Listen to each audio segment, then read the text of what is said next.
And I would like now to pass over to our two presenters, Jason Brown and Frank Hertman, that will introduce you to ISO 31000, the 2018 versions.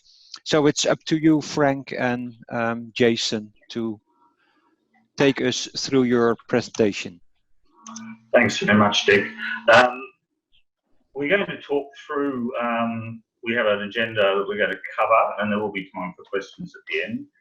My role is already outlined as the chair of the Technical Committee 262, which I've been the chair for the last 3 years, but heavily involved going back with risk management to the Australian 4360 standard that became the original 31000. What I'd ask people to do, because there was a bit of background noise, please put yourselves on mute, because it will carry extra work for Frank and I. Frank and I will be sharing the slides between us. So you won't be bored having listened to me the whole time. And so I'm just going to start off and really provide an overview of the key elements of ISO 31000. And Frank and I will both engage with a range of slides to help work you through the process. It's not a substitute for reading the document, but it'll give you an insight, I think, more into the thinking that sits behind it. So I think it's important to understand that ISO 31000 is a guideline, and while it's systematic, it is not a management system standard, nor is it intended to be. It's a way of integrating an approach to risk at all levels of an organisation, from large to small, where hazards and threats may reduce the likelihood of achieving objectives, and where opportunities have inherent characteristics whose nature needs to be understood and addressed to take full advantage of an opportunity. So we look at 31000 as an adaptive, relational, integrated, but not prescriptive. Therefore, it's tailored to any need of an organisation and its structure. So I think it can be used by people who look to create and protect value in an organisation by managing risks, making effective decisions, setting and achieving objectives. So we'll touch on some of these issues in a bit more detail, but the position is that any organisation, small, medium enterprise, large enterprise, can use ISO 31000 to deal with the internal, external factors that influence whether or not they'll achieve their objectives. So it's an iterative concept. It assists in strategy as well as informing decisions. So I think we might move on to the next slide at this point. So basically, we're going to cover what is risk from the perspective of 31000. What are the benefits of using risk management in this framework?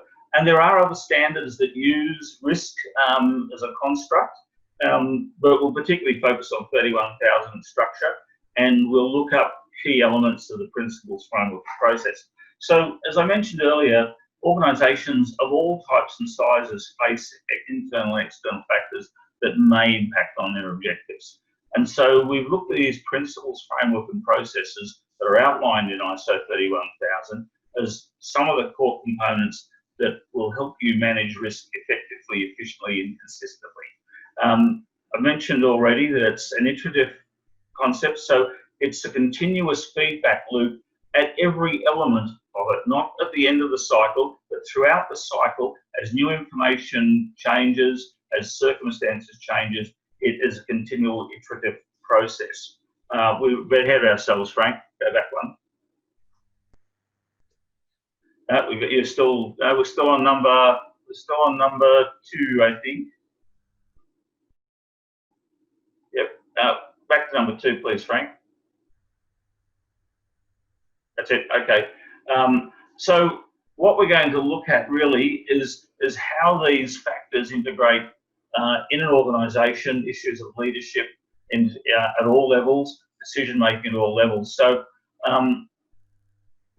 if we move on to the next slide now, Frank, I think you'll be talking to this one.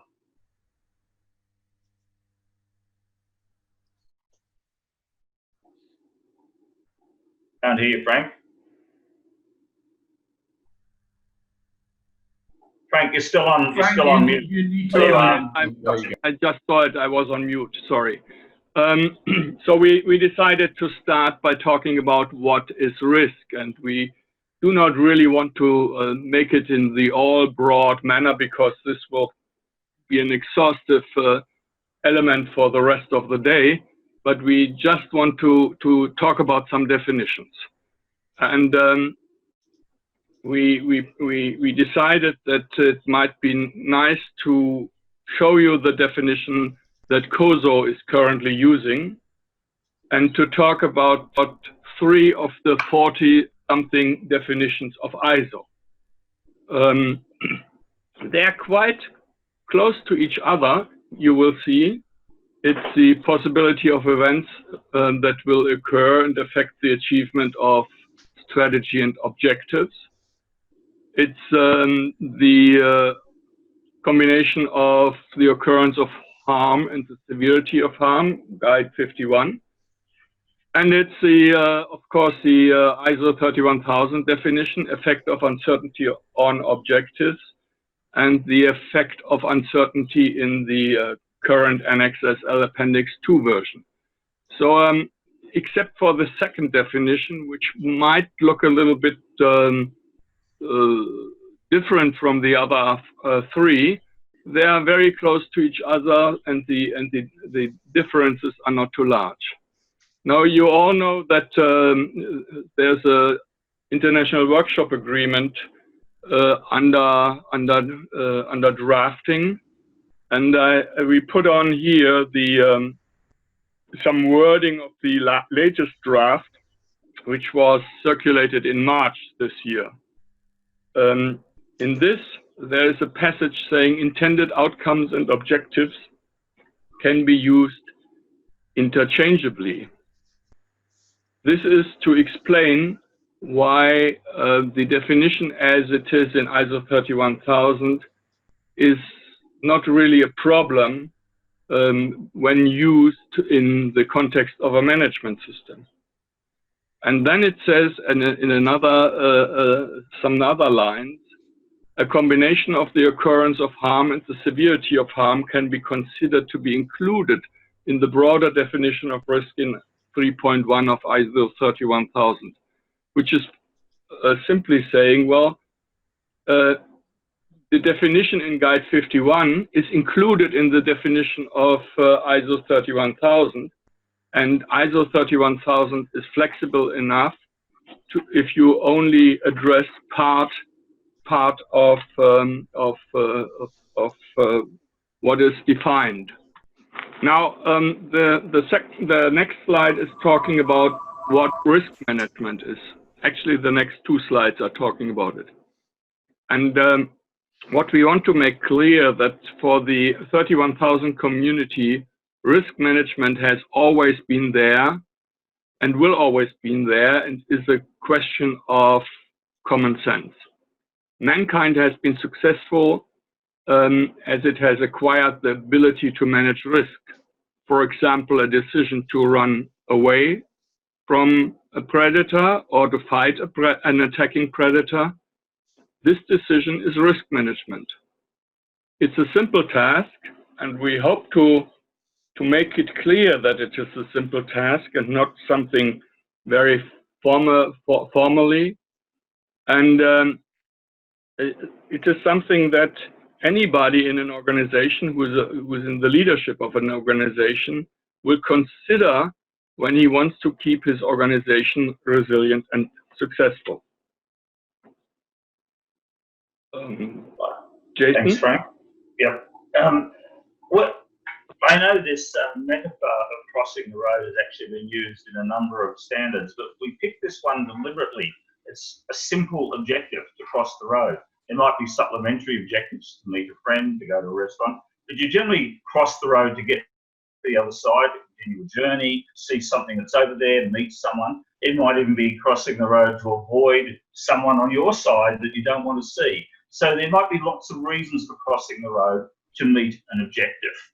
Now, you seek to control the outcome by addressing potential risks. You might look right and left again and right again. You might look crossing, you're checking traffic, pedestrian lights, you're judging of oncoming vehicles and so on.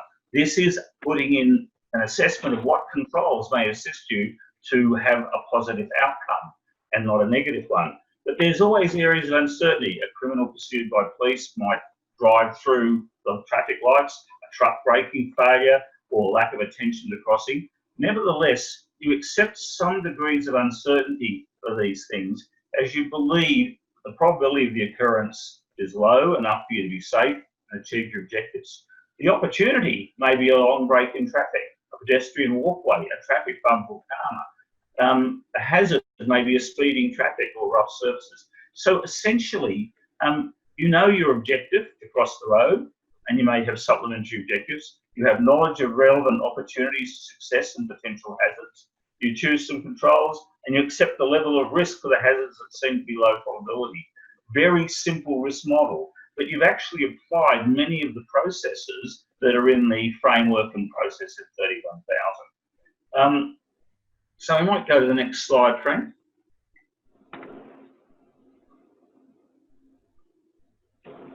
There it is. Yeah, that's it. Thanks. So let me give you another example. There's three things you've got here: reduce uncertainty to an acceptable level for better informed decisions, leading to achieving or varying objectives; controlling the likelihood of events that affect the certainty, or reducing the likelihood of a negative consequence, or effectively exploiting an opportunity. So let me use another metaphor. You're planning to purchase a vehicle. To reduce uncertainty, make better decisions. You may, for example, research independent reporting, performance and other vehicle comparisons, reputation of the company, you take a test drive, etc. And then you achieve your purpose, you decide to buy a particular vehicle. Another example, you're planning a business seminar. These are all objectives. Control the likelihood of events that might impact on success is what you need to do. You may ensure the venue is easily accessible, comfortable, fit for purpose, follow up with telephone calls, etc. You'll have a successful seminar. So you can look at these things in a sense of what are the things you need to do to ensure success, even take advantage of an opportunity and avoid hazards. So you avoid failure, for example, if you're launching a new product by ensuring supply lines, protecting intellectual property, ongoing market research, identifying competitive elements. So it's also very useful then to look at opportunities to exploit as well as to deal with hazards that need controls. So you can see where we situate these issues. I think we're finished with that one. Okay. Yep. Good. Thanks, Frank. This is quite a wordy slide, and I think there's some misunderstandings about ISO 31000 that it really focuses at strategic levels, and it does, because when we deal with principles, we'll talk about leadership and etc. But I think as we look at risk in the context, the risk can be managed at the highest level of an organisation, down to the individual objectives or units that or individuals in organisations whose activities aggregate to achieve results, either in their own unit or all the way through to the goals and values of a company. So sometimes these goals are set externally, but again, the actions taken inside will require risk management. So there's a consequence of looking at uncertainty and how it might affect their objectives, and how objectives are referred to. We look at the definition we use in ISO 31000, that risk is the effect of uncertainty on objectives. Thanks, Frank. Okay, I take from here, and we thought it might be helpful simply to list a couple of risk management standards. It's definitely not exhaustive, but these are probably the most relevant ones. And I think Dick will circulate the slide deck after our presentation, and you can download it and have a closer look. So I don't have to read all these standards to you. Of course, it all started in Australia and in Canada, which should be written with a C. I'm sorry for that.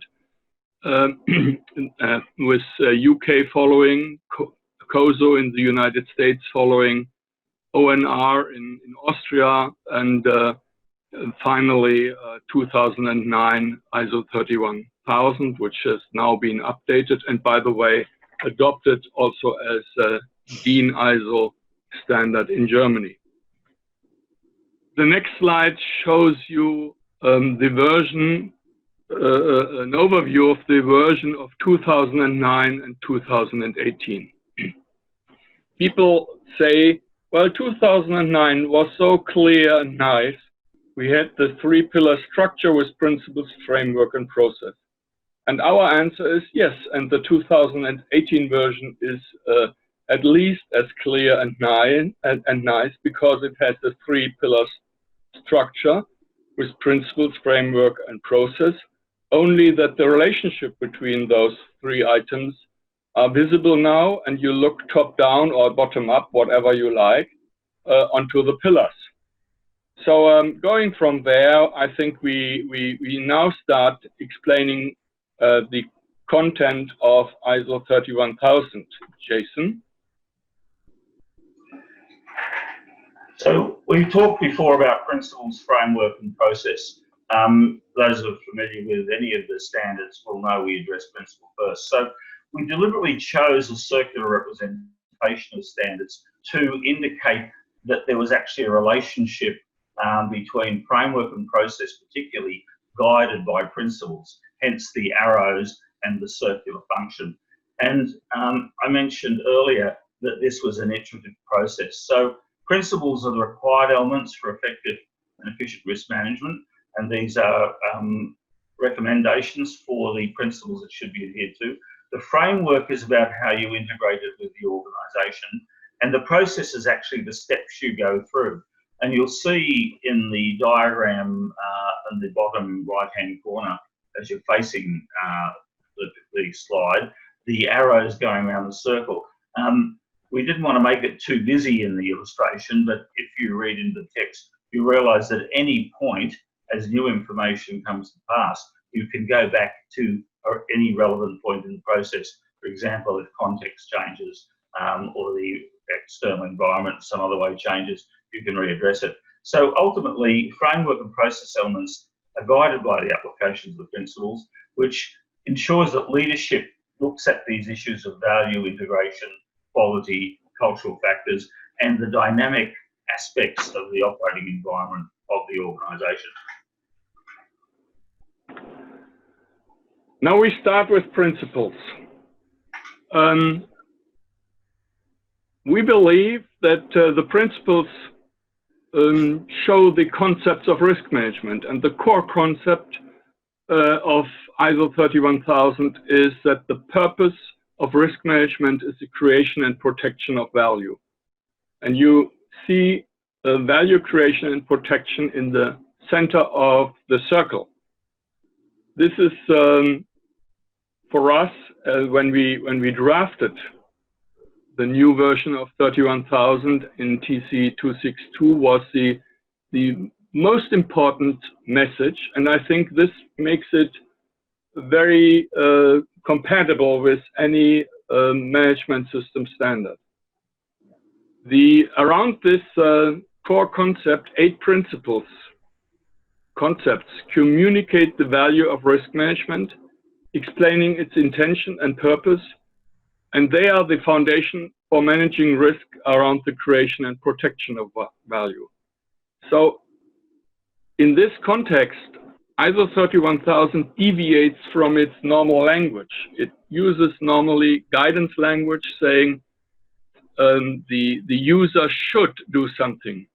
In this context, it says the principles are required for an effective risk management. They are the core concepts of risk management. This is, I think, a very important message. If you think about anything in ISO 31000 that is more important than anything else, it's the principles which are required. Now, we do not want to talk about all of the 8 principles, but only about 2 principles, which we deem are the most relevant, the most important principles. And the first one of the 2 is integrated. the standard says risk management is an integral part of all organizational activities.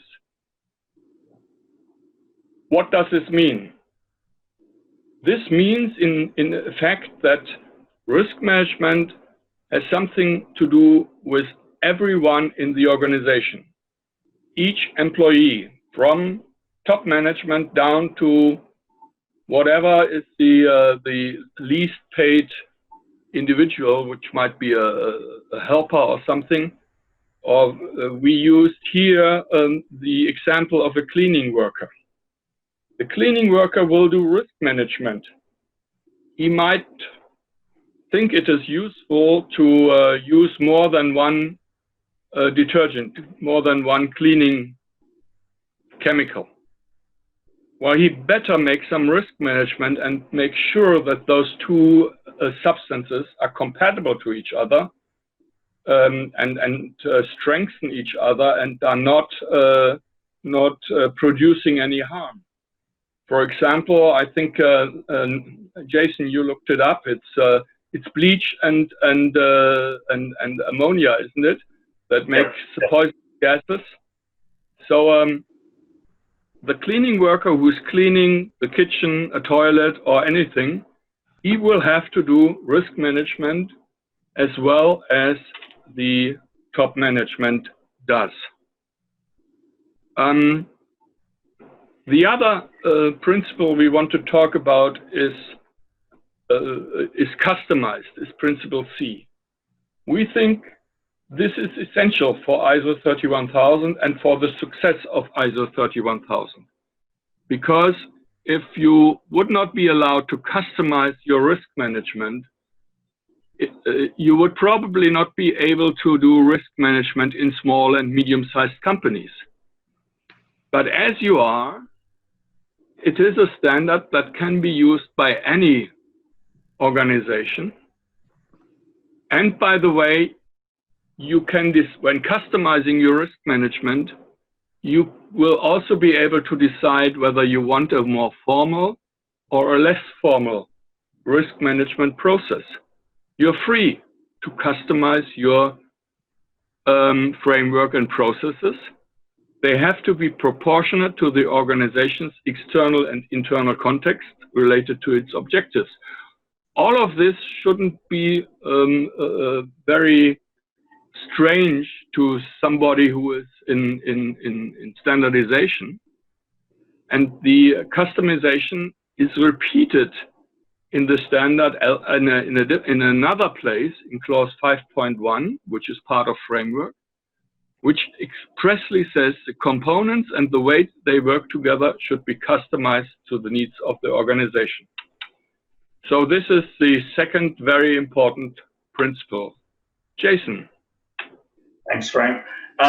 The important part of framework that I want to touch on, you can see the components there, integration, design, implementation, evaluation, and improvement. These things work together, driven by the leadership and commitment to ensure that these things happen effectively. You can see resemblance to some of the elements in the 9001 and related standards, a bit more detail in each one. But each of those components of the framework will be customised or tailored to the particular organisation you're in, whether it's a large organisation or a small one. So that's how those components work, and it encompasses the things you need to do to ensure you have risk management across the whole organisation, particularly where particularly focusing on decision makers at each level.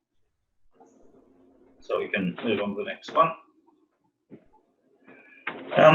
Probably the most important thing that we talk about is risk management works when there's leadership and commitment in the top management or applicable oversight bodies.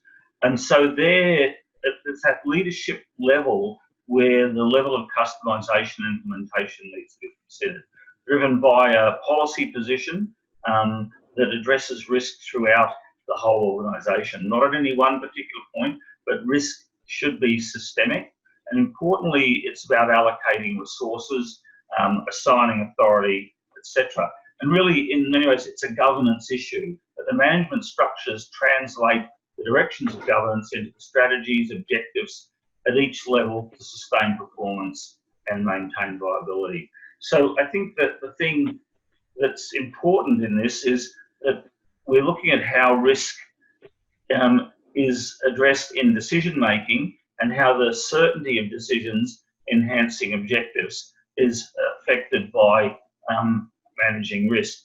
Risk management should be part of and not separate from organisational purpose, and it really does link in effectively to leadership, commitment, strategy and operations.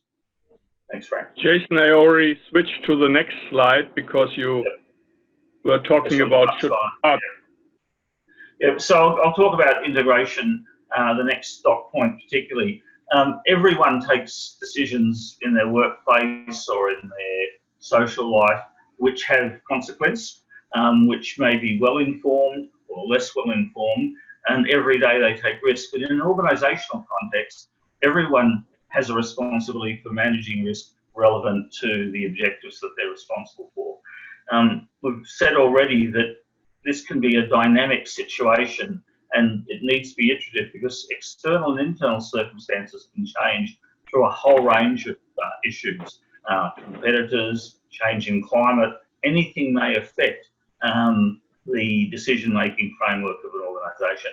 Importantly, in integrating it as opposed to in silos, the necessary resources need to be allocated. So again, a particular role for leadership there in assigning authority, responsibility and accountability.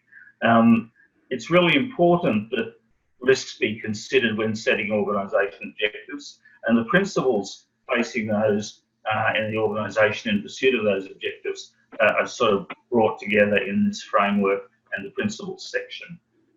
Happy to move on now, Frank.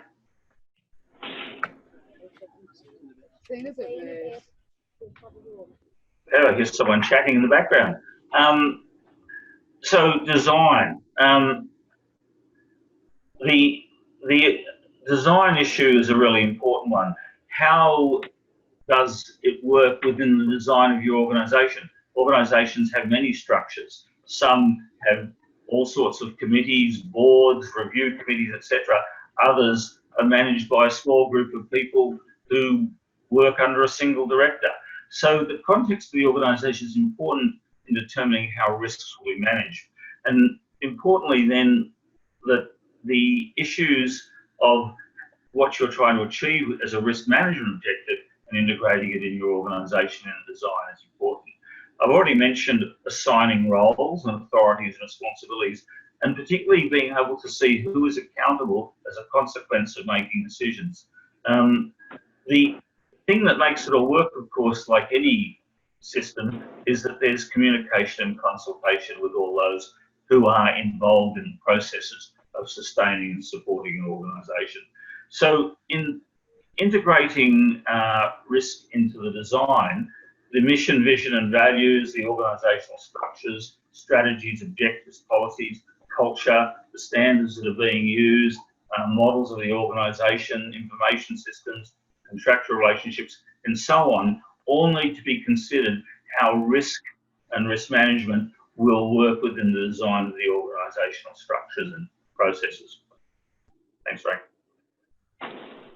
Which, if I may add, is referred to in the standard as understanding the context of the organization.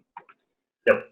So we, just as with the principles, we thought for this presentation, short presentation, it might not be necessary to go through all the steps. As Jason said in the beginning, it does not keep you from reading the standard.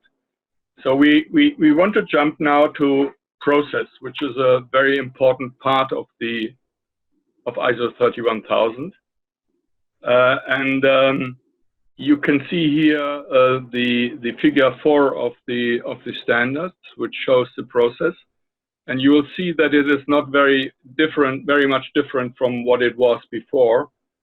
Actually, I think it is the least imaginative figure, but this is only my very private assessment. I should not keep you from making your own. If you are wondering what those little 4 arrows on the outside of the circle mean, I can tell you that this is has to do with the very important thing that it is an iterative process, which Jason has mentioned before. Whenever some new information comes in, you have to go back to any of the other of the steps of the prior steps and start again. So in the general description of clause 6, the important thing is it says the risk management process should be an integral part of management and integrated into the structure, operation and processes, which are all activities of the organization, applied at all levels. Now, we have talked about this before. All levels means top management down to each and every member, employee, all activities, and not a silo activity. One of the prior slides had the word no silo activities, which is very important, and which for me, when I came to risk management according to ISO 31000, was one of the most important messages to integrate and to have risk management as a silo activity, which is hated by everybody in the organization. There can be many different applications of the process, which will have to be customized. We have said this before multiple times. And if we are talking about customized in this context, we have to remember that the process might be applied differently in different parts of the operation of the organization. So there might be different requirements, if I may say so. Of course, we are not talking about requirements in ISO 31000, but nevertheless, maybe it's appropriate here, which will make it advisable that you customize the risk management process differently for the different areas of your organization. And then again, it is expressly mentioned that although it's often presented as sequential, like in figure 4, the process is iterative, which the little 4 triangles are showing consistently in a feedback loop to take into account changes in context and objectives. Now, central to the risk management process is risk assessment. Risk assessment is described in ISO 31000. It should be conducted systematically, iteratively, and collaboratively. Sorry for that. And it is a process of identification, analysis, and evaluation. And Jason will talk about this in a minute. And we shouldn't remember that tools for risk assessment can be found in ISO IX 31010, which currently is under revision as well. So you have a whole bunch of tools. I think the current version of 31010 has 36 tools. And if I'm talking to clients and explaining risk management, I sometimes use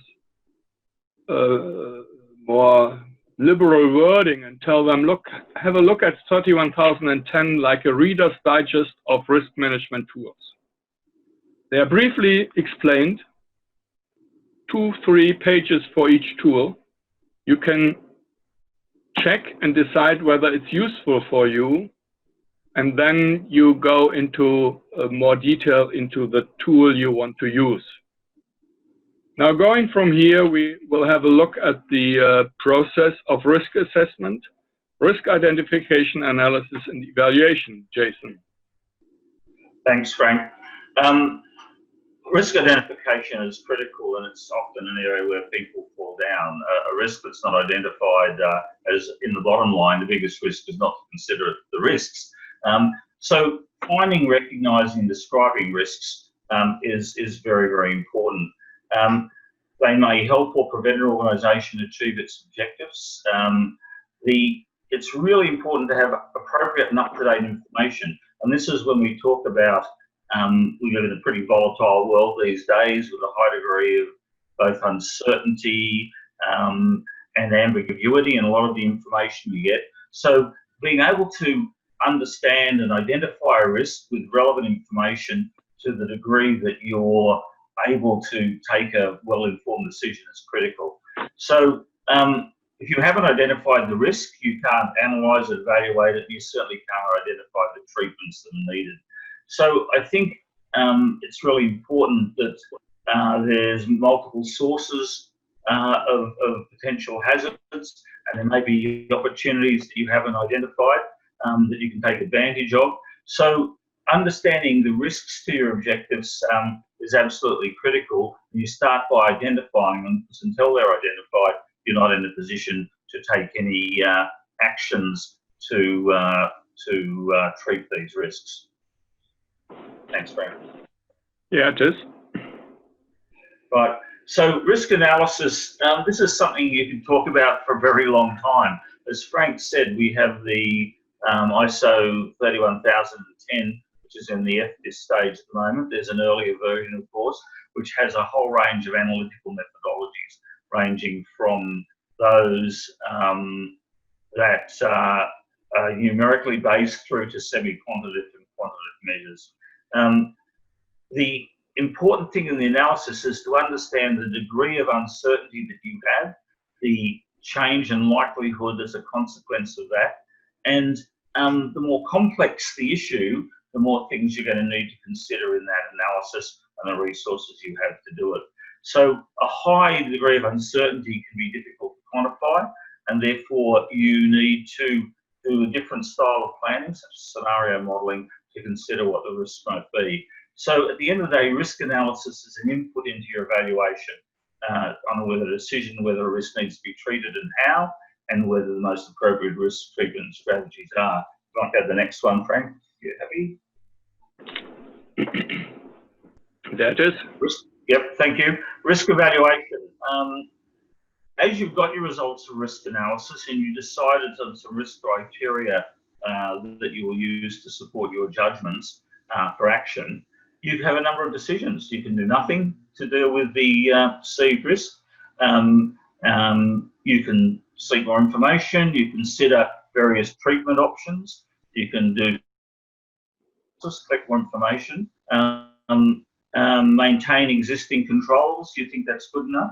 You will deal with maybe changing your objectives. You might be thinking about a business opportunity in a foreign country, but the information you're getting tells you it's a bit unstable. So you may change your objectives and choose another country to conduct your business operations. So understanding both your external factors, the things that may be outside of your control that you need to respond to, or the internal factors that you can do something with, is both equally important. And also how the stakeholders who will be affected by your decisions may respond to the treatments and controls you may put in place. Thanks, Frank. Now, the next item, and very important item, of course, of the process is risk treatment. The purpose is to select and implement options for addressing risk, which is selection of the treatment options, balancing benefits against costs and disadvantages. Now, this was very broadly explained in the old version of 31000 and has been clarified now that there might be justification for risk treatment which is broader than just balancing benefits and costs, which was very important for us in Germany. So keep in mind, it's not only about balancing benefits and against costs, efforts and disadvantages, but there might be other reasons, like if you have risks to health or risk to the environment, there might be additional reasons for risk treatment. And you are going to prepare and implement risk treatment plans. Now, in case there's no option available, the risk should be recorded and kept under ongoing review. So there's a risk that there won't be a risk treatment available, and you have to deal with this.